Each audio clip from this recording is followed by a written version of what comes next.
Hello everyone, welcome back to Lakshmi's kitchen. ఈ రోజు వీడియోలోని స్పెషల్ సొరకాయ పులుసు. ఈ సొరకాయ పులుసు అన్నంలోకి కానీ చపాతీలోకి కానీ ఎంతో టేస్టీగా ఉంటుంది.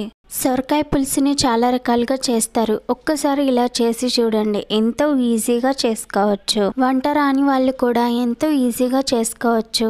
ఎంతో టేస్టీగా ఉండి సొరకాయ పులుసు ఎలా తయారు చేయాలో చూద్దాం.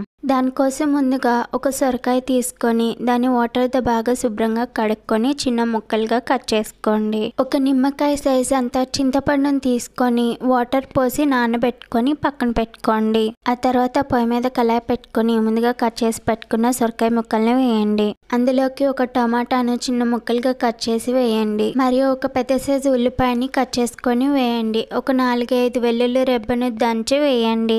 తర్వాత ఒక స్పూన్ వరకు సాల్ట్ వేసి గంటితో ఒకసారి మొత్తం కలిసేలాగా కలుపుకోండి. తర్వాత ఒక టేబుల్ స్పూన్ వరకు కారం, ఒక 3-4 పచ్చిమిర్చిని సన్నగా కట్ చేసుకొని వేయండి. అలాగే ఒక టేబుల్ స్పూన్ వరకు ధనియాల పొడిని వేసి ఒక గ్లాస్ వరకు వాటర్ పోసి మొత్తాన్ని ఒకసారి కలుపుకోండి. మొత్తం ఒకసారి కలుపుకున్న తర్వాత మూత పెట్టుకొని ఉడికించుకోండి. కొంచెంసేపు ఉడికించిన తర్వాత సొరకాయ ముక్కలు తొందరగానే మెత్తబడిపోతాయి. ఆ తర్వాత ముందుగా నానబెట్టుకున్న చింతపండు రసాన్ని వేయండి. చింతపండు రసం వేసిన తర్వాత మరొకసారి కలుపుకొని మూత పెట్టుకొని దగ్గర పడేంత వరకు ఉడికించుకోండి. ఇలా కొంచెం దగ్గర పడిన తర్వాత ఇంకొక స్పూన్ వరకు సాల్ట్ని వేయండి.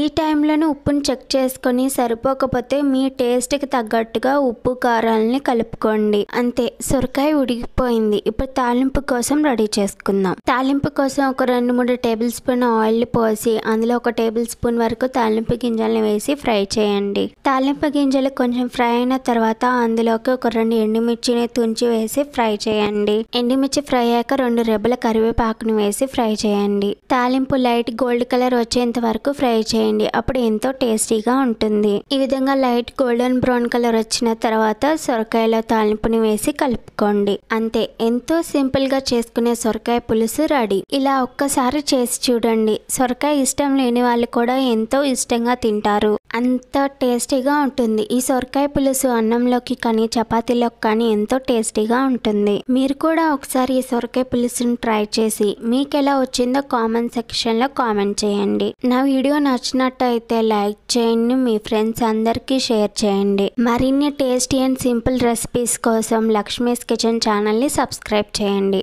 బెల్ ఐకాన్ ని క్లిక్ చేయండి. అప్పుడే నేను పెట్టే ప్రతి వీడియో కూడా మీకు నోటిఫికేషన్ వస్తుంది.